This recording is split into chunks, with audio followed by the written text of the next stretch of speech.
Hi everyone, Cathy here, your fellow female activist and wellness coach. Oh yeah, oh yeah. We are here. It is our wellness playlist, and we are talking about nourishment. And today specifically, 90% of health is what you eat. So we always start with our positive quotient repetitions, PQ reps. So whether you're laying down, sitting, stretching, doesn't matter, sitting, whatever. You can be standing like me. As long as you feel safe, okay, and you're hopefully in a secluded area, feel free to close your eyes if you wish. Um, this one always freaks people out, but because of the topic can be a little triggering, I know that this will be useful. So, what I will preface is that you're going to want to keep breathing no matter what. Keep your lungs breathing and just be safe. Okay. So, this isn't anything crazy, but I myself always thought these was a little weird, but now I'm used to it. So, what we're going to do, again, whether you're laying down, sitting, standing, and it doesn't matter. We're going to tense up our entire body from our toes to our fingers to our head, like every part of our body, we're going to tense up. And it's going to be weird, but you can do it. So here we go. And 5, 4, 3, 2, 1. All right. From your head to your toes. Okay, scrunch everything up. Get into a little ball if you want. Think about fisting up your hands, tighten up your torso, tighten up your bum, tighten up your legs and your toes and your feet, your arms. Like, get feel the tension, feel all of that tension while still breathing. Keep on breathing. Don't forget to breathe. All right. And really feel how like that sensation of tense, like where are you feeling it? Can you feel it in all of your tendons and your ligaments? And then let it go. Wherever you're at, let everything release. And you should have automatically felt a lot of energy float away. That, my friends, is what tension feels like when you intentionally let it go. Your breathing, hopefully, is starting to go down again. But notice what that tension did to your body. Again, letting your breath, if you want to take a few breaths, elongated breaths, you can do that. But literally, I just let my breath come back down on its own so that I can feel what that was like and how much freer you feel now. And when you're ready, if your eyes are closed, go ahead and blink them open. Um, the closing of your eyes definitely gives it even more intense when you do that. When you leave your eyes open, you can focus on something else, and that's not the point of it. Again, I know some people don't feel safe, obviously, when their eyes are closed. So that's why I give you that option. But even if you do close them, there is still that sense of urgency, right? You felt this intensity. Well, think about it. That is what you're doing. That is what's happening to your body every single hour when you're not taking in proper breaths, when you're in a high stress situation and you're not giving yourself that moment of pause. Okay. That tensing PQ, it's not fun. And I used to not like it at all. It's because I was holding my breath. Once I realized once I was able not to hold my breath anymore, it became a lot more um, sensory, right? Like sensory um, really took over. And then I realized, wow, when I can feel what stress does to my body, and then when I release it, now I understand. And so whenever I feel myself tensing up, I will go into PQ mode.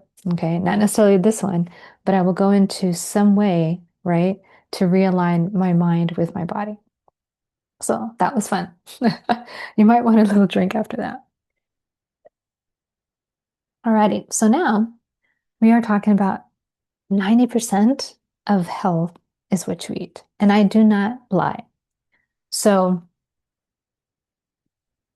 keep in mind, okay, I think I spoke about this already, but I can honestly say that I didn't have, because of um, inadequate health insurance, um, I didn't have a lot of visits to the doctor, okay, over the course of these last, several years. And then finally, I did, was able to get insurance. And so I did just finally get into or find a new, not a new PCP, but I ended up going where I was eligible. And so now I do have a PCP, and I can walk to the office. It's so awesome.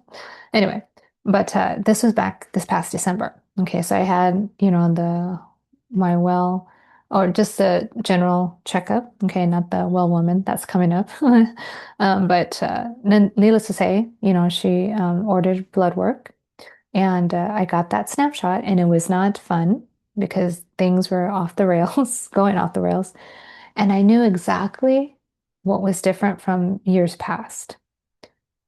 My nutrition. Okay, so my nourishment.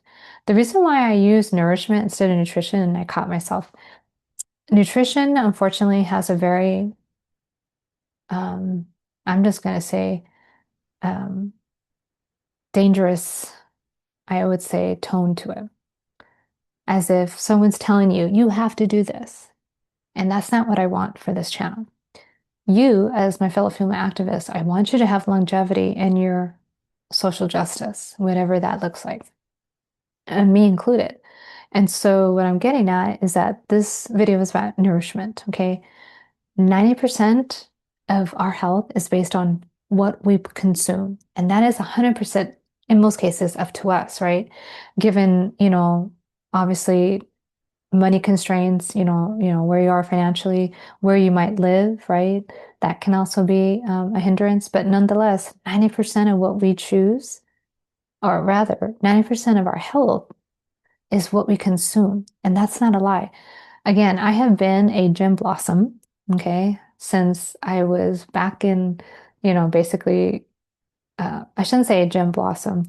I have always been interested in wellness, okay, health, fitness, okay, ever since I was like in grade school. And unfortunately, again, I took it to extremes. Now that I'm wiser, okay, and pretty close to being in postmenopause, right? I understand the importance, and I have the actual evidence, hardcore evidence, that 90% of my health comes down to how I eat. And that might like totally throw you off because you'll have your um here's for example, my PCP. I think she's awesome. But in her recommendations to me, right, in her, what she had written in her notes was that I should walk 5 days a week and that she told me to stay away for certain foods. Now I'm a wellness coach. I'm not a medical MD like her, but I know a hell of a lot about nutrition. And so while I was not going to rebuke her, I simply said in my head, okay, I move my body every single day. The numbers in my blood work came back the way they did, not because I did not move my body. In some cases, it has a little bit to do with it because, again, muscle building, absolutely strength resistance and body, like using weights, any type of resistance is always going to help suck up the excess stuff in our bodies because it's trying to gain, right? It's trying to eat up all this stuff. And so muscle is like the magic antidote to all the stuff that you might have in your bloodstream that you don't want in there. Excess glucose, right? Excess insulin, all that stuff gets eaten up literally through muscle growth. Okay. But all that aside, while I have not been using weight training, okay, like I should, I also knew that my nourishment was completely off, again, just because it was hard for me to source said nourishment. And I'm being honest because for so long, I didn't say anything, but I was going through a lot last year when I started this channel. But I wanted to put forth the journal ideas and the framework of how you build, okay, those 5 pillars. You're absolutely in need of hydration. Most of us are chronically dehydrated. You absolutely need and require more sleep. Okay, most people are sleep deprived. Nourishment. Most people are not getting the basic macros just to theoretically keep our body moving. And then when it comes to movement, most people don't move. They live very sedentary lives. And then finally, mental fitness. Okay. Those 5 pillars make up our whole bodies. Now, I don't have a spiritual pillar, but that's not because I don't think it's important. It's simply because when I'm speaking to fellow activists, okay, they have very short amounts of time for themselves. And so I'm trying to give them the most bang for their buck because more times than not, these people are already spiritual in their own way. I'm not trying to throw any excess to them, okay? But with that said, is spiritual important? Absolutely. However that looks to you. But on the at least pillars of mental and physical, right? I consider those all in the same, but needless to say, for this chat, we focus on mental and physical health, right? Which I think are one and the same. But 90%, quite literally, of your overall health is based on what goes in your mouth. Now, I'm speaking from a privileged point of view in the fact that, I have a lot of support. And so I just didn't want to be a burden to those who helped me stay alive, so to speak. And so I didn't, get too, fussy about like what they would offer me to eat. I would just eat whatever I could. Okay. Now that I'm in a better place, and when I saw those numbers, I absolutely knew why. Again, everything recommended to me, I already knew what was going on. And what was funny is that I was like, the very little that was noted about nourishment is really what was the kicker to me. So 90% of your health is based on what you eat. And I know, again, you're going to say, well, what about DNA? Hey, DNA, it is a blueprint. And I totally know that epigenetics is a real thing. But here is the overall result. If you are not eating optimally, you will then trigger epigenetics and those cells or those genes that otherwise could be monitored and kept on the down low, they then open up and start causing havoc, right? But if we at any time decide that we want to change our nourishment habits, you will be surprised how quickly your body will reward you. I told you that I ended up in the ER in January. And it's interesting because from December, right? I mean, you always get weighed, and then they took blood in December. In January, okay, this was less than a month when it happened because my doctor's appointment was December 16th, I believe. And then I ended up in the ER. So it was about a month. It was a good month almost because I ended up in the ER on January 17th. With that said, from just that month, okay, they took blood again. And what was interesting is that not much had changed, okay, regards to my blood. Then after that ER visit, collectively I got support and I bought myself some really nourishing food, or at least natural, more natural food. And from January until I went to my cardiologist, because I ended up with a cardiologist. Now, thank goodness, everything is wonderful. So I'm so very grateful. But from January until February, when I saw the cardiologist, my numbers, not the numbers, or at least my blood pressure, some of my numbers, I should say, the blood pressure change and my weight. Now, I don't put any emphasis on weight. The reason why I'm saying this, though, is to show you about or to exemplify how important nutrition is because I was eating less inflammatory, right, food. I actually could say that at least I was eating real food from January until February. My inflammation, intra-inflammation went way down very quickly. So from January of 17, I was at 119.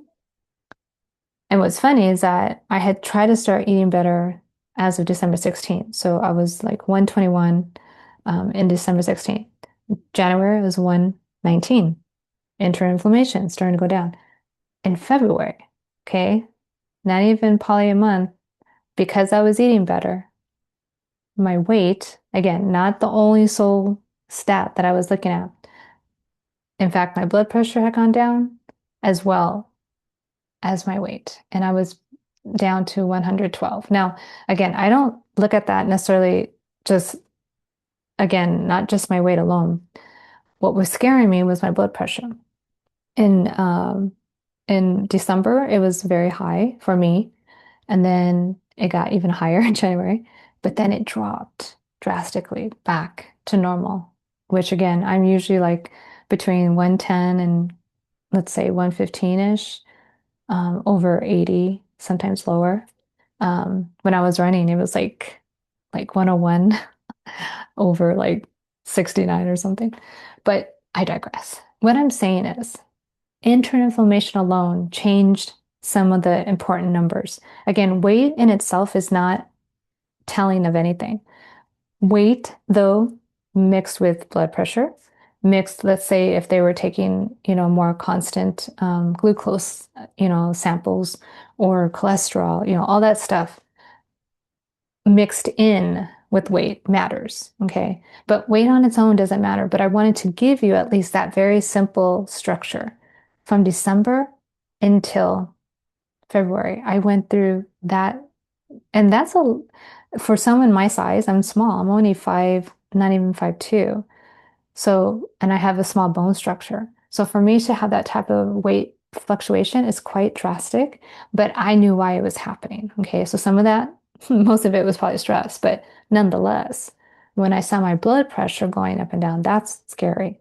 But the weight tied with my blood pressure made sense. Okay. So I bring this to you because nutrition, absolutely, however you want to look at it, I call it nourishment. Again, nutrition has some negative connotations attached to it over time. So I use the word nourishment. But how we nourish our bodies, 90% is how you're going to feel. Meaning, whatever is ailing you, let's say you have a lot of aches and pains. Well, that's because you have internal inflammation unnecessarily happening in your body. You know, your joints hurt. You're finding more autoimmune issues. 90% of that, believe it or not, is absolutely about nourishment.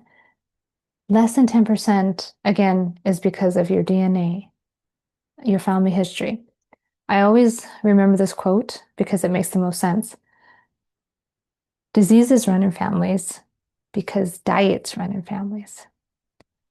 I am on a mission to help my fellow female activists absolutely realize that what they consume matters. Now, I am not about at all restriction. And again, that's why I don't use the word nutrition because it's seen somehow as, that's why I don't want to become a nutritionist. I want to become a dietitian, either or. But both those words still have negative connotations. What I want is for people to realize that when they nourish their bodies correctly and as well as they can, given what's around them, they will see a big difference in their internal inflammation. And a lot of their numbers will look a lot different without much effort. I'm going to look into having, because I'm getting busier, so I'm going to look into having a meal prep service. And I'm just going to try it out. Not because I don't like to cook, but I know how to batch cook and I just don't really have the time for it. So I'm going to try a hybrid. I'm going to try out for a week what it's like to have a meal prep service, but I'm still going to go to the store and get essential type stuff, right? Because I'm going to be making, my breakfast smoothies. I'm going to be making, preferably snacks and stuff, but I'm going to have the meal prep give me lunch and dinners and just see how it goes. And I bring that up because my time is finite and it's the most precious commodity. So because I'm busier, not just by choice, I'm busier because of what's going on in the world, right? Then I get to choose how to nourish my body the best and the most efficiently. And I don't have guilt about not cooking for myself. And I also know that it's going to save me time overall, right? So, with that, I hope that makes sense. And again, nourishment absolutely matters. It will be the difference between those numbers that you see once a year when you see your PCP and then how you feel on a daily basis. If you're feeling bloated, if you're feeling puffy, guess what? I want you to go into your pantry and look at what is in packages.